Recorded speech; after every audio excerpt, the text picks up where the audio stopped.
Division I college athletes getting paid in college. Now imagine, you're a five-star recruit coming out of high school for your favorite sport, and you have all sorts of offers from Division I schools that you dreamed of going to since you started playing the sport. You can pursue your dreams and go pro under one condition. You cannot earn any type of income or way of money while going to that certain school. All you have worked for, and now it's time to earn from it. But instead, you get shut down and told that, quote unquote, by NCAA regulations, you may not profit off of your name while attending a Division I university and playing a sport for the same school, end quote. NCAA rules and regulations. This is the problem with the NCAA and college athletes. The fact that they cannot make any money from playing the sport while in college and attending the same university sounds unfair, doesn't it? It's something that has been a big issue and a huge predicament that goes back and forth on both sides. Is it good to pay student athletes? Is it bad to pay student athletes? Should there be change, or should things just stay the same? Well, let's look at the facts and discuss the topic of Division I college athletes getting paid in college. The good that comes out of changing this rule and allowing students to profit from their name includes several positives. To start, it allows the student to begin saving for their future and investing into money that they could use to get a head start once they get their degree and leave college. It is something that is important for all these young kids who should start saving and building up for their future. Another good that comes from this idea of allowing college athletes to earn money is when you think about it, playing a sport for a team at a university takes a lot of time and dedication. Time that could be used to study or do schoolwork or increase their grades, but instead are dedicating most of their time and dedication to a sport for that same school. The only time you ever really hear about college kids dedicating their time to other things besides school is a job that pays them money.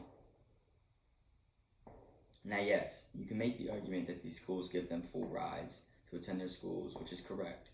Some students do get full rides, but this is what the school is giving the students because these schools wanted them to attend their school. This shouldn't mean that students can't earn endorsement deals or sponsorships on top of that do not regard or interfere with the college in any way.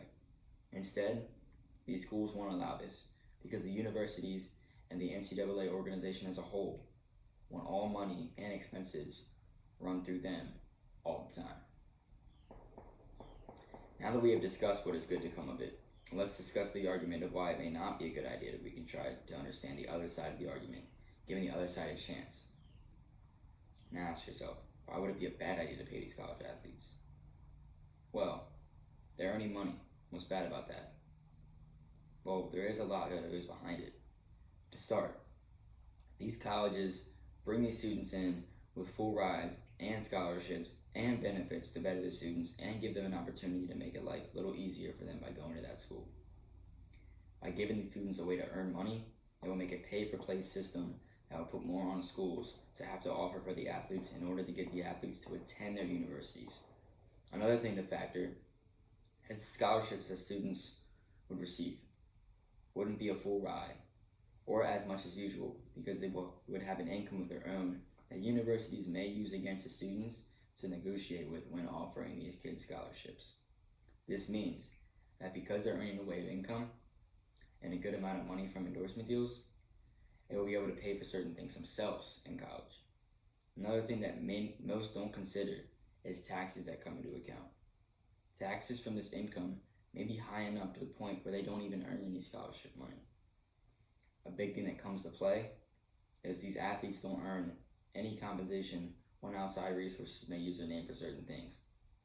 For example, back in the early 2000s, a popular hit for young kids was to play the NCAA football video game series. And what it was is it was a way for you to play college football video games and play with your favorite college athletes. The only thing wrong was that these students wouldn't earn anything from their name and their face being in these games. The only one to earn from it, the big and bad NCAA organization themselves. Ultimately, it led to the game series being shut down and have yet to reboot to this day. These are circumstances and an argument to consider when discussing this very debate as to whether these kids should earn money outside of playing sports in college. Now, we've laid out the good and the bad. Now, what ways can something be done to see change or adjust the rules in place? Some ways they can introduce a system where athletes can get endorsement deals and sponsorships from the name to play the sport to earn money. But what if the school received a portion of the money? That way both sides can earn from it. It would allow the students and the school to both profit off of it. The students' names being used for their organization and marketing, and the school who gives the athletes the opportunity of a lifetime. Both sides coming to an agreement and split down the middle both ways. Now we can sit and yes, discuss these ways of change that may never be considered. But here's the real question that comes to mind. Has anything actually been done to change anything so far, or they've taken a step forward with anything in regards to this argument? Well, yes. The NCAA Board of Governors announced back in April of this year that they will begin to allow student athletes to receive compensation for third-party endorsements, both related to and separate from athletics. Now, this is a huge step forward because it will go with the argument I stand by of allowing these kids to earn from their name and the work they've put in to make a name for themselves. This rule may just be the big step that they need in order to make change, and the fact that these kids deserve to get paid. In conclusion, today we have discussed the topic of college athletes getting paid while in college, the good and the bad behind it. How could it possibly change? And if anything has been changed or discussed about it recently. I hope my speech further provided you with reason to believe that these athletes worked all their life for should not come a problem as to why they shouldn't benefit off their name